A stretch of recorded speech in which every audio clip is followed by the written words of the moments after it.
16 months from now, each of you will vote in the most important election of your lifetimes. This will be the most important election. With your country, your freedom, and your future on the line, we are in trouble. This country is in trouble. The election will decide whether your generation inherits a fascist country or a free country, whether you will have a rule of tyrants or the rule of law, whether Marxist radicals burn our civilization to the ground, which they're looking to do, or young patriots like you propel America to glorious new heights greater than ever before. Side by side, we're going to fight and we're going to win. We have no choice, actually.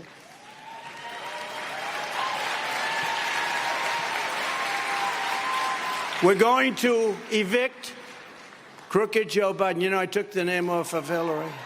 You know that, right? Everybody here knows that. It was crooked Hillary. I was very successful. But I think she's out of it now. But no, I thought it was more appropriate because he's crooked as you can get. This is the most dishonest president in history. And I wouldn't have said it. You know, I have pride in the presidency and respect for the presidency. I wouldn't have said it. But I say things about him over the last 3 weeks that I would have never said before about any president. He is a corrupt, horrible, incompetent man, and he's destroying our country, and we have to have it changed. And with God's help, we're going to save America on November 5th, 2024. And when I said originally in 2016, it's the most important election, I meant it. This is far more important. This is far more important because our country is ready to go down, ready to go possibly into World War III. And this won't be a war like others. This will be a nuclear war, and the level of destruction, it's called obliteration. It's not two army tanks going back and forth shooting at each other. This is big stuff, and we have a man who's grossly incompetent, who doesn't even know where he is, who can't put two sentences together. And this is the man that's telling us what we're going to be doing. Under Biden, hope and opportunity for young people, so many young people here, are being utterly extinguished. In the Biden economy, 1/3 of Gen Z and millennials have no savings accounts and no saving whatsoever. They have nothing. They have nothing. Home ownership has been pushed out of reach for millions, with the rate of 30-year mortgages up 177% since I left office. And by the way, that's nothing compared to energy, where we were energy independent. And now you look at what's happened to energy. We're getting our energy from Venezuela. You believe that one? Real wages collapsed 26 months in a row. Real wages, because of inflation and various other things that are happening. Typical Americans have seen their incomes crushed by $7,400 a year since Biden took office. Think of that. Each year, $7,400. That comes out of very, very official offices. This is the number, the biggest pay cut in many decades. Nobody's really seen anything like it, I don't believe. Millions of illegal aliens have stormed across our borders. It's an invasion of our country. That's an invasion just like a military invasion. Our rights and our liberties are being torn to shreds, and your country is being turned into a third world hellhole ruled by censors, perverts, criminals, and thugs. But as I stand here tonight, I know that the young conservative warriors, and you are warriors of Turning Point, will never let this happen. You can't let this happen.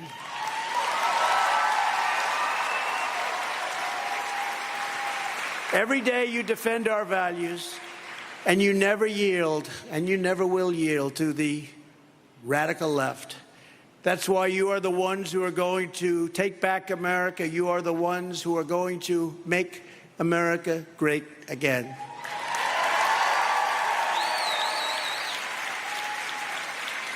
From the earliest days of our republic, every generation has been called to defend America.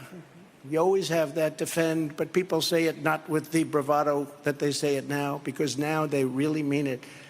We're in big trouble. Today, the greatest threat is not from the outside. The greatest threat is the sick, sinister, and evil forces trying to destroy our nation from within. If you have the right leadership, China's not a problem. If you have the right leadership, Russia's not a problem. They would have never done what they did. Believe me, they would have never done. And I spoke to Vladimir. Did you see the other day, 2 days ago, he called? He's talking to the president of Ukraine, and he said, Vladimir, he meant Zelensky. Vladimir over here. Oh, I mean,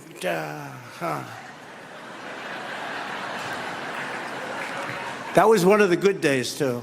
Vladimir, I'd like to thank you for being here. Oh. Actually, he didn't know he made a mistake. They had to tell him. Your task, your calling, your historic mission is to liberate America from these communists, fascists, Marxists, globalists, and warmongers who want to plunder the future of our country. And that's exactly what we are going to do together when we all together become the 47th President of the United States of America.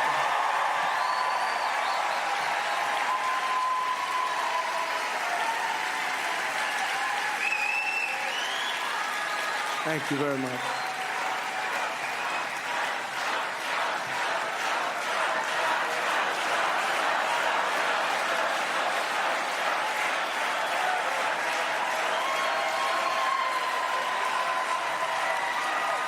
And by the way, Charlie told me this is the biggest crowd they've ever had, and they had a larger room because there are a lot of people outside that filled that. This is the biggest crowd. And I think you loved our 4 years, but I also think you've watched the last 3 years, and you draw a comparison, it makes it even more so. But I do appreciate it, but it's a record crowd, and that's great. And I'm very happy for Turning Point and Charlie and everybody else. They've come a long way. They've come a long way. I will quickly stop Joe Biden's inflation nightmare, worst inflation in many years. They really don't know how many. They say 52, but I think it's much higher than that. Restore energy independence and bring down interest rates so that young people can once again afford to buy a house and a car, the basic American dream. The American dream is dead under Biden. We will have the American dream back very soon. We will rapidly rebuild the greatest economy in the history of the world. We had that. You know, we did it twice. I did it the first time, and then we had COVID come in, a gift from China, and that came in, and when I gave it up, we had a rigged election, and when I gave up the reins, so to speak, the stock market was higher than it was before COVID came. The day before COVID came, and we had a higher stock market, despite the hell that the whole world had to go through because of what came out of the Wuhan labs. And I used to say that, the Wuhan labs, they used to censor me. They used to say, oh, that's terrible. It turned out to be we were right. We were right about a lot of things. We're right about almost everything, maybe everything. But we'll do that once again. After 50 years of leftist domination of the universities, I will take bold action to reclaim our colleges from the communist left.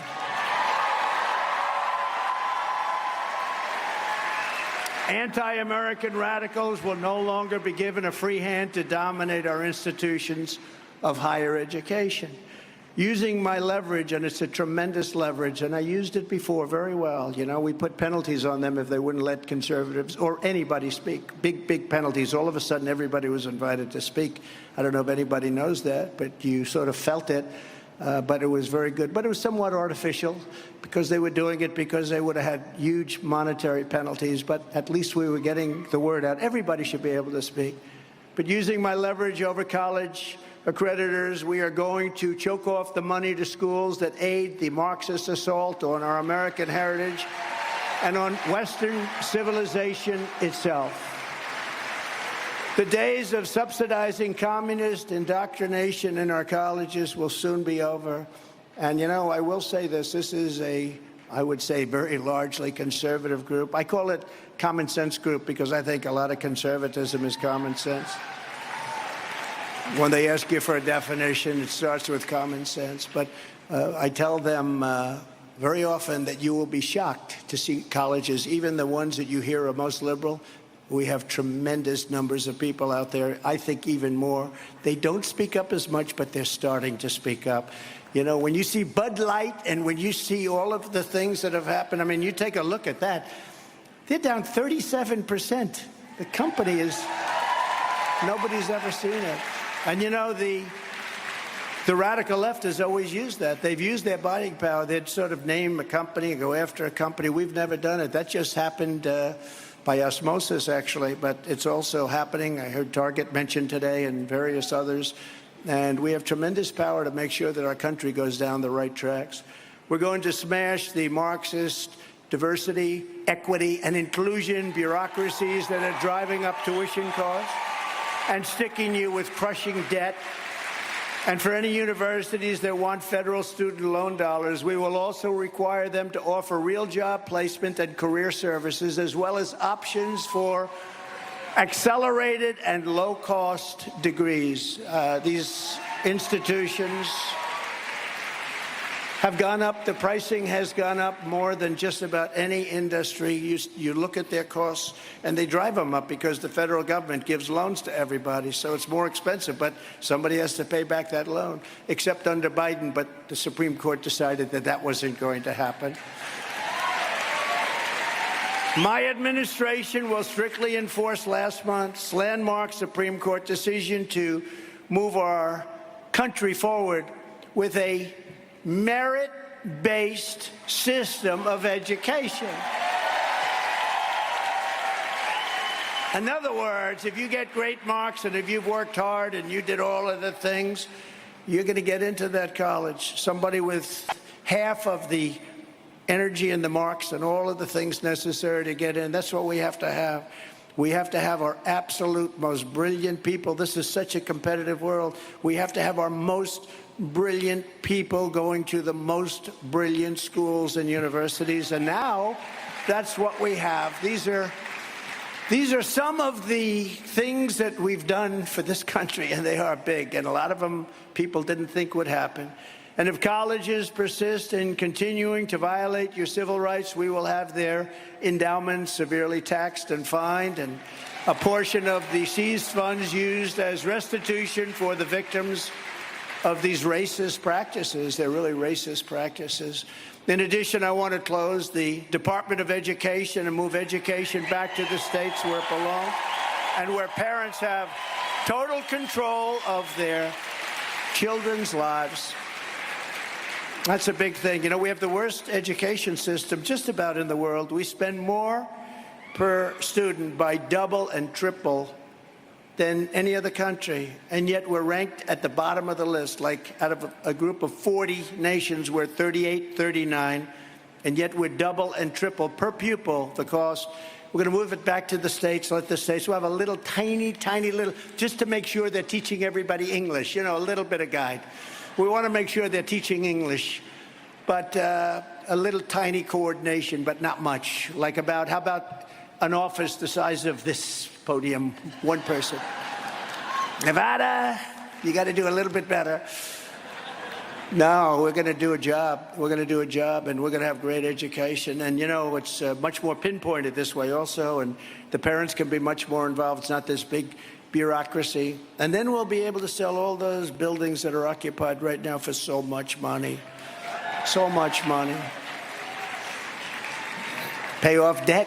Pay off a lot of the debt, and we have plenty of it. Under my leadership, we will bring back free speech in America. Just last week, we've had some amazing rulings, you know that.